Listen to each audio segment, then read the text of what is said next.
Hello there, Libras. Welcome to your weekly reading. So, as I told all the other signs, it's a type of reading, and the reason I am condensing a week's worth of reading into this video is because next week I'm going to be super swamped, so I'm not going to be able to publish a weekly video for you. So this is going to serve as what was really interesting is the cards fell out two at a time. So these two fell out, and then these two fell out, and then these two, and then those two. So they kept falling out two at a time. And when that happened, I couldn't really focus to get like an image for you. I couldn't focus to get like an image for you. So as we go through this reading, whatever images comes up, then I will relay it for you, okay? But the two indicates to me that compromise, that partnership, that that sense of duality as well, indecisiveness, looking at ourselves in relations to another person. That's what it feels like to me. And those are like, I feel like the stereotypical Libran traits, okay, where it's like you see yourself in relations to another person. You see yourself as part of a whole. And you are at your best when you have another person by your side to bounce ideas off of, in order to feel secure, in order to feel like you are complete. Okay? So it's very reminiscent of like Pisces, Gemini, and Librans. To like that energy is very reminiscent of Pisces or Gemini. So you might have those people very, very prominent in your environment, or you might have those placement very prominent in your chart, in your natal astrology chart, because there's this sense here about wanting a partner, needing a partner, or needing just somebody by your side to bounce ideas off of, to come to for advice, or to just physically have by your side. So what I feel here is the way this spread is coming up, there's a need for us to seek people. If we're going to seek people anyways, if we're so relationship focused, or if we're so other focused, it is very, very important for us to seek people who are very different from us. Okay? And I honestly believe that, one of our lessons in life is to learn as many things as possible, and to learn as many things as early on as possible. When your mind is young, it is very agile. It is very regenerative. You can make connections. You can cram in as much as you can. You can pull a lot of all-nighters and retain information really, really well when you're young, okay? And when you're young and you purposely put yourself in many, many different work environments, okay?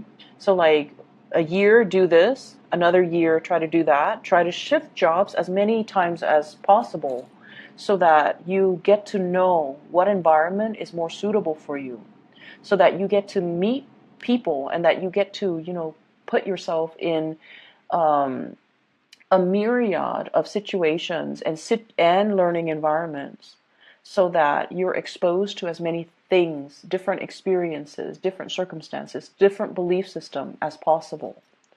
And so it is really important for us to, steer away from that sense of safety by surrounding ourselves with people that are so like us that we don't grow.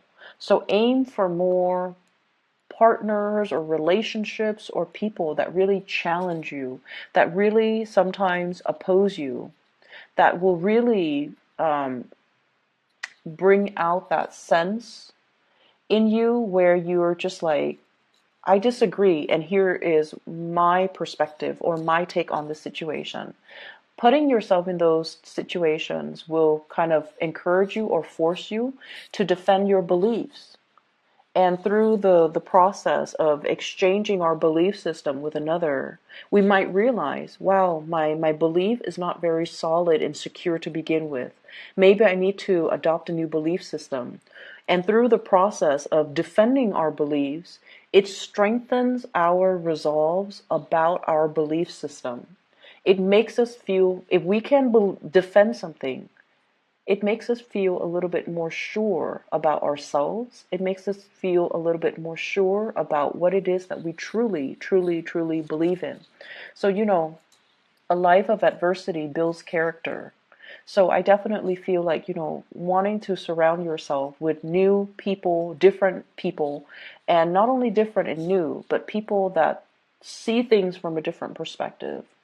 People that are that challenge us to, not so much like conflictual situations, but people that will really challenge us, people that might not have the same belief system, people that will continuously um, ask us these important questions so that we can refine our thoughts, refine our thinking. Um, I'm also sensing as well dealing with different people and pushing yourself out of that social comfort zone will allow you to fill in the knowledge gap. So a lot of the times, we believe in one thing, okay?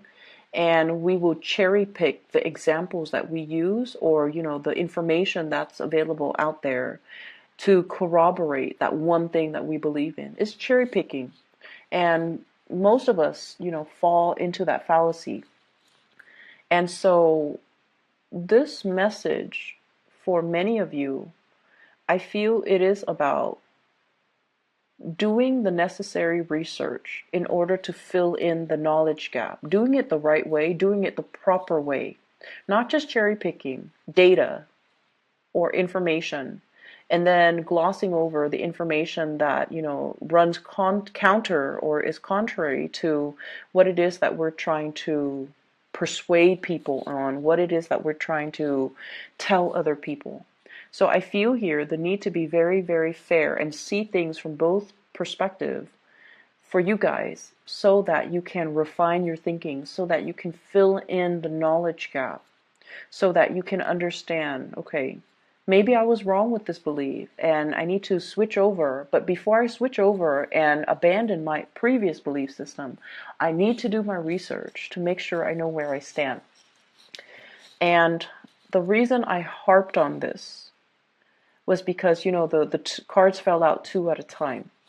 And also, there's a huge thing here about, I'm seeing a lot of students,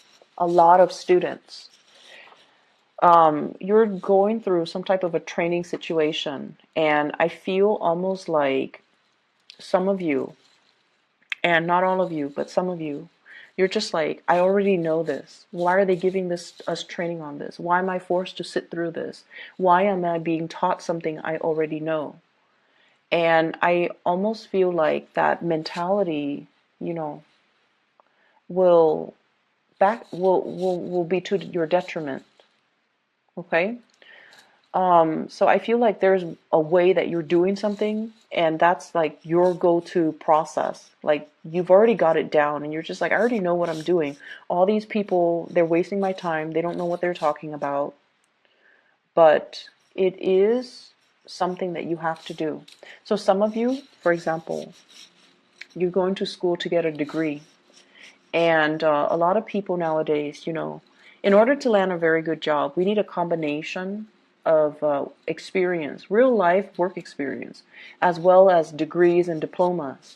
And I feel like for some of you, you're going through the motions. You already have the work experience. You already have the hands-on work experience. You already know what you're doing. And yet you're forced to go through some type of training, or you're forced to finish school in order to get that diploma so that you're more employable. And I feel like it's very, very frustrating for you. But I would say take that paradigm shift, because you're there for a reason. You already probably paying tuition. You're, even if the training is provided for free, it could be, led by by your company. You're already going to have to be there.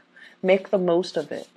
And whenever we enter an environment, any type of environment, whatever we put in is whatever we're going to get out. So if you're very hands off and very detached, and keep people at arm's length, and already come in with the attitude that I already know this, then you're going to get very, very little out of it. Okay, so I feel that there are things right now where you have to fill in the knowledge gap. You might not have all the information, and the people around you might have information that you need, okay? So for example, if you're a financial planner and you're forced to, as a part of your coursework, as a part of renewing your license, you're forced to attend some financial planning workshops just to, get those credits, just to renew your license. And you're coming in there and you're just like, I already know all of this stuff. And the people that are teaching it lack the experience. They lack the articulateness that you guys love as an air sign. So what I feel is maybe you're not there to learn financial management. You're just there to renew your license. Maybe you're there to, assist the other people around you that might not grasp the concept as well. Maybe you're there to help them go through that process. Or maybe you're there to network and socialize. There's a reason for you to be somewhere. And so you have to make the most of it. Okay, see things from the other side.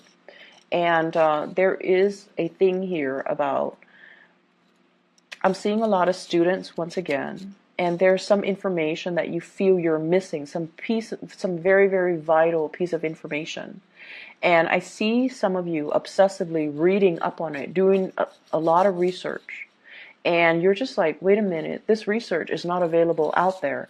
Maybe that's the line of inquiry that would be really, really good for a dissertation, for a master's thesis, for like even a senior thesis for those of you who are undergrad, or even for high school, like a senior thesis.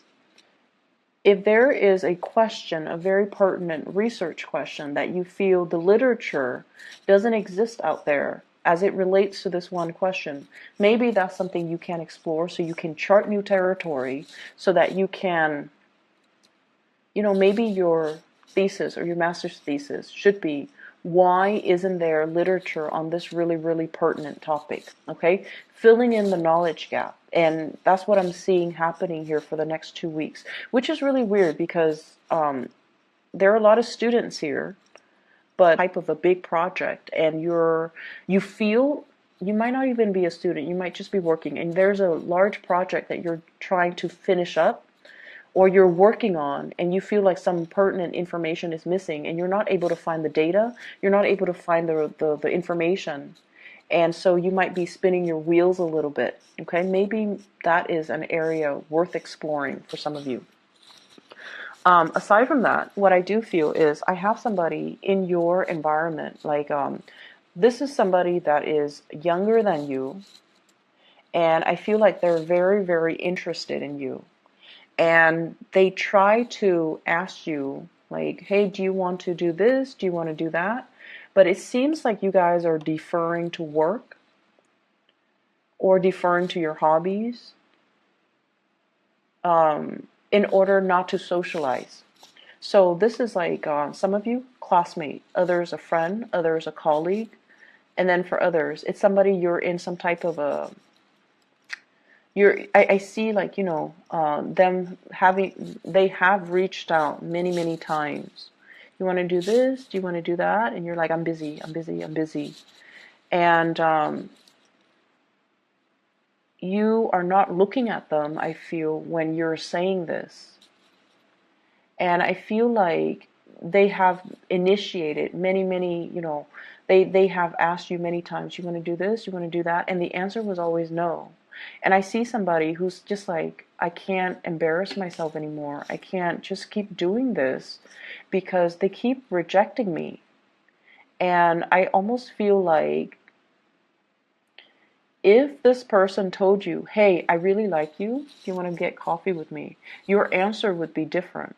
However, the way that they come in, it's very nonchalant, it's very unemotional. And that's because, they feel a little bit jilted by you, and they feel almost like you're so absorbed in your work, or, there are so many other things that you're working on, so that you're not really prioritizing them. So somebody in your life is feeling a little bit neglected, and they've asked you to do things so many times that they've given up on trying. They've given up on trying. They've asked you to do things so many times. They've given up on trying. And as I say that, I have to repeat that because I feel like for some of you, it's a crush asking you, let's get coffee. Let's go see a movie. Let's, play something. Let's play sports. Let's go for a walk. And your answer has always been no. And I feel like they are cowering because they're embarrassed. They're embarrassed of the rejection.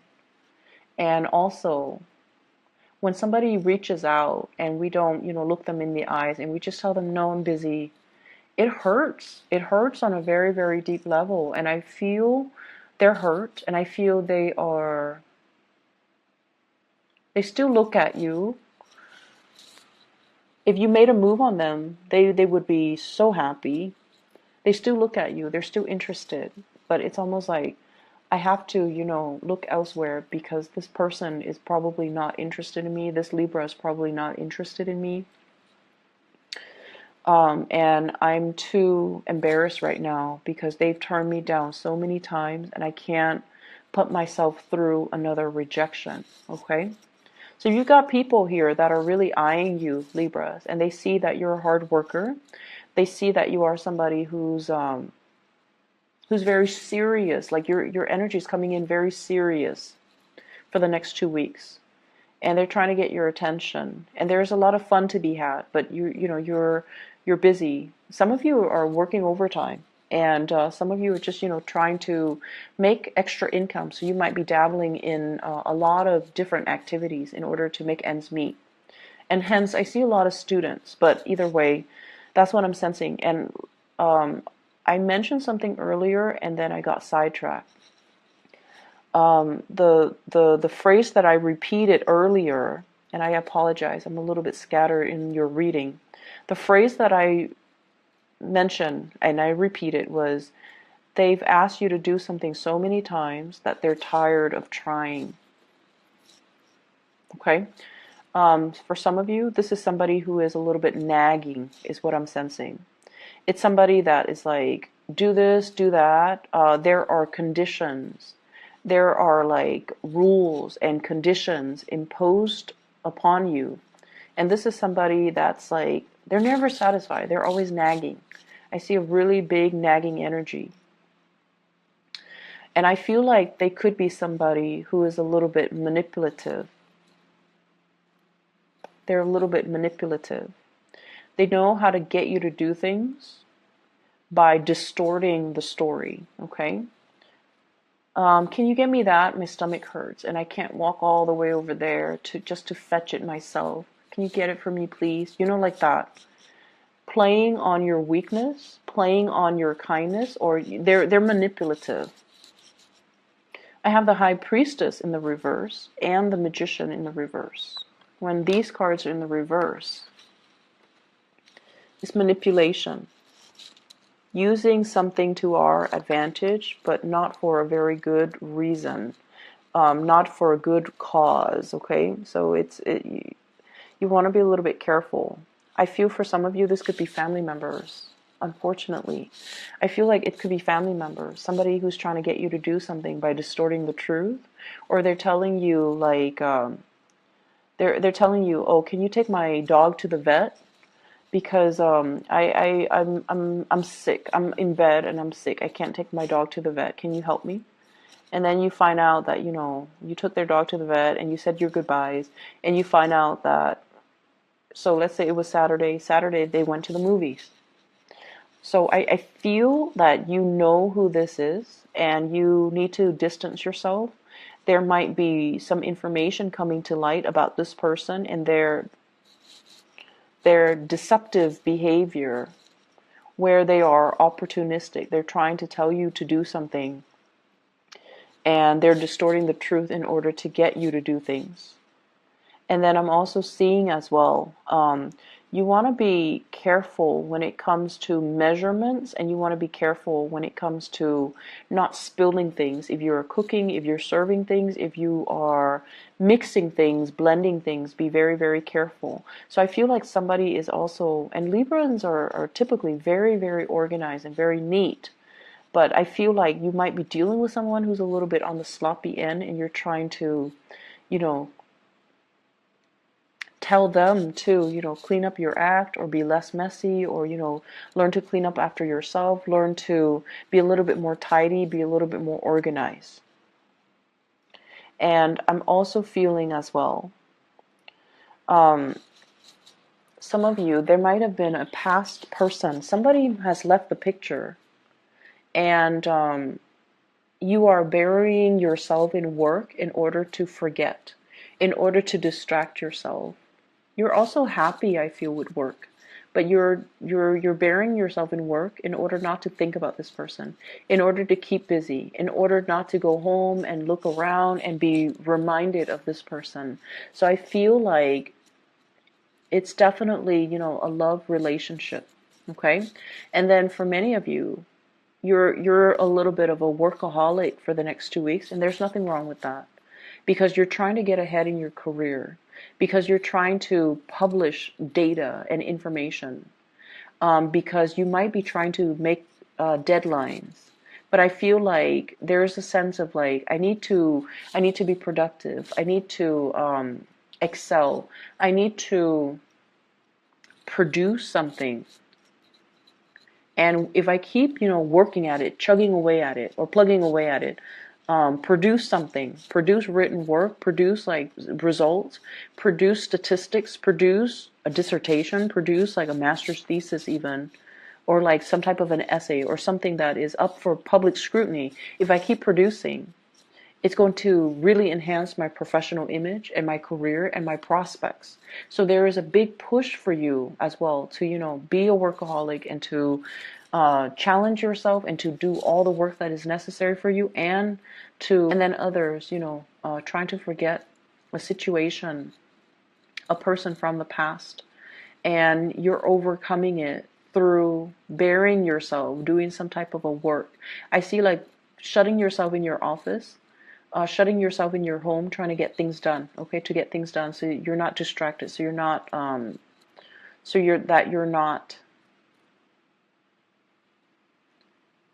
that you can forget things, so you can tune people out. I feel like for many of you, you're rebuilding your wealth. You're rebuilding your wealth. So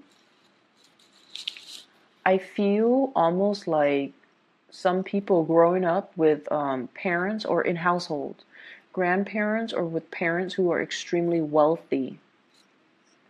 And I feel like, they passed, it's almost like the environment was so stable and so full of abundance that things were taken for granted.